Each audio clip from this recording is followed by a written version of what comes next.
All right, so I guess we'll put in the other side, the floors, and we're going to do that with panel adhesive. So first thing I got to do is I got to clean all the metal rails, make sure they're clean with, they got to be raw metal.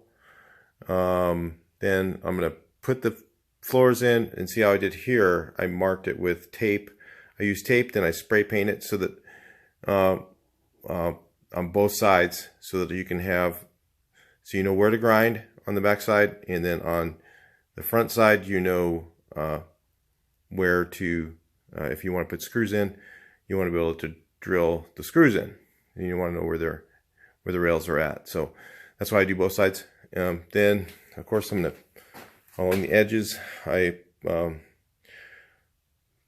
to go ahead and put holes on there. I don't know if I've already done that already, but I'll put holes around it, and then I'll put them in place, and then after they're in, I'll let them sit overnight, and then we'll come back and I'll start welding up all these holes and all those along there, the holes I popped along the edge.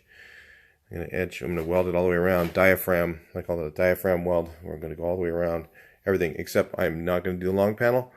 Reason is because I don't like to warp it, but I'm going to use, not going to use panel adhesive. I'm going to use another type of stuff, and it's not for cars. Let me show you.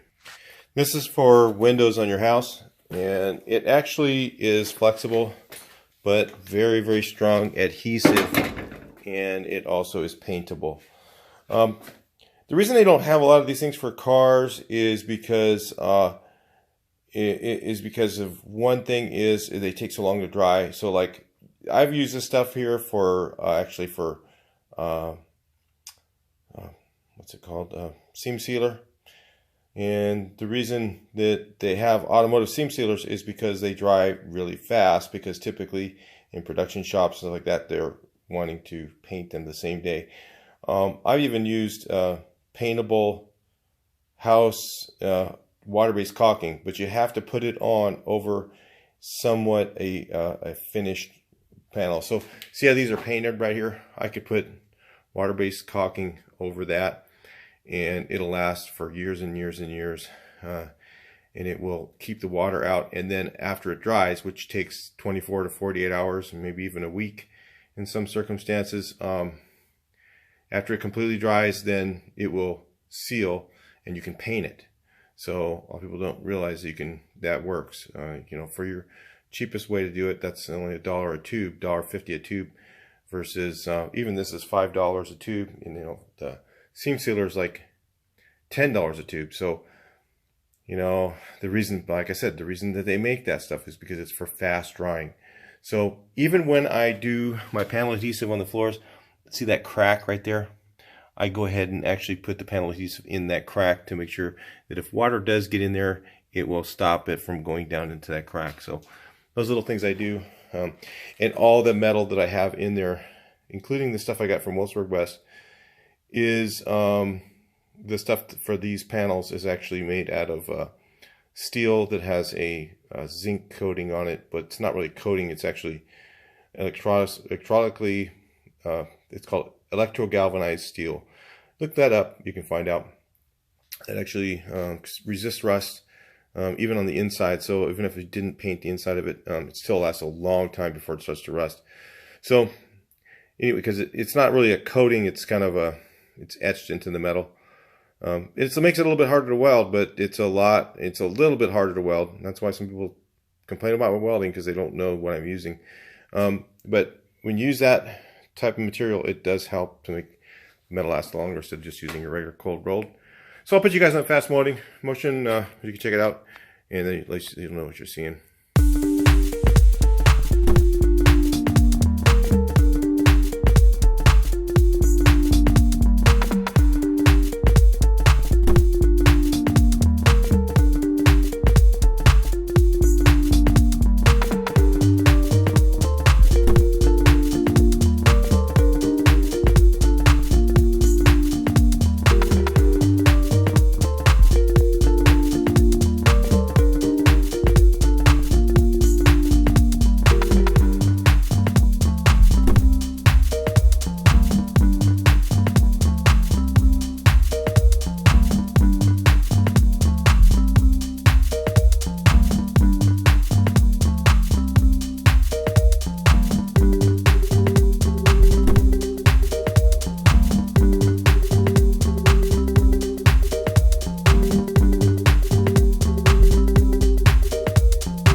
All right, so the floors are all in, and they, when we were putting these in the last time, I was having a lot of trouble, if you notice, with on the fast motion with these two screws, because there is a seat belt on these. You see all the holes in there from last time. I can even notice it.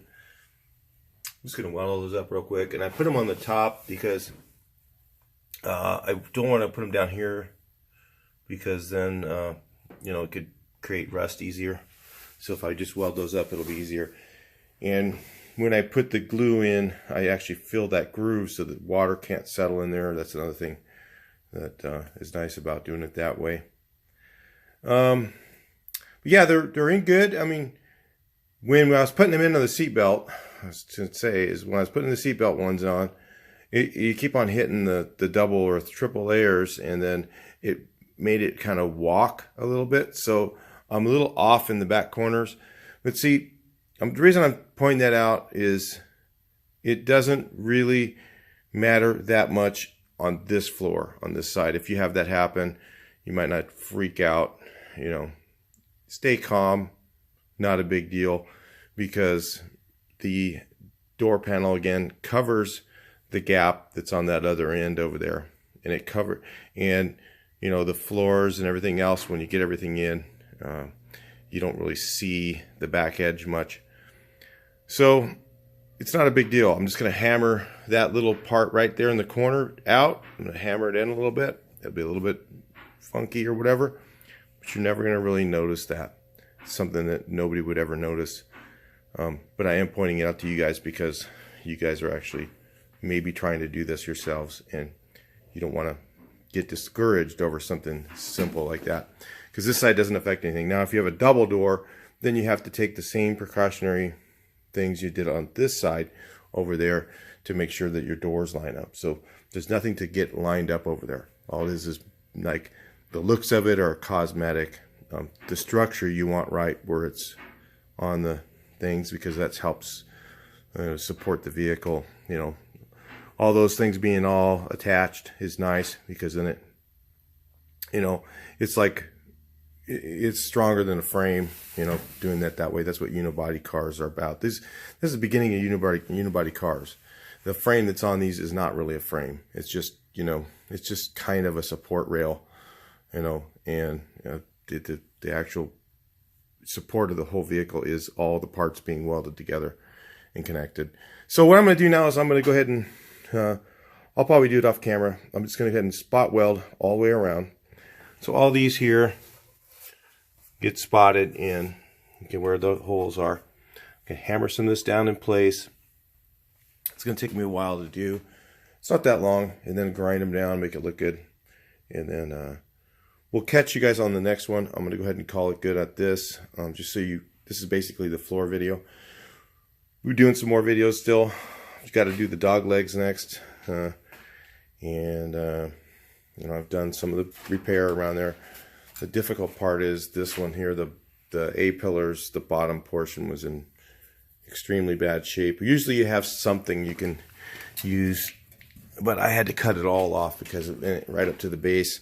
Then I have to weld a tab on there, which is this piece here when I get to that, and then that will support part of the repair piece that you get for that. Or you can just make it if you want. It depends on what you want to do. I just bought the repair because for 25 bucks it's a lot easier to figure out. It's kind of hard to figure that part out without the repair piece, especially if you don't have it. The parts are all gone.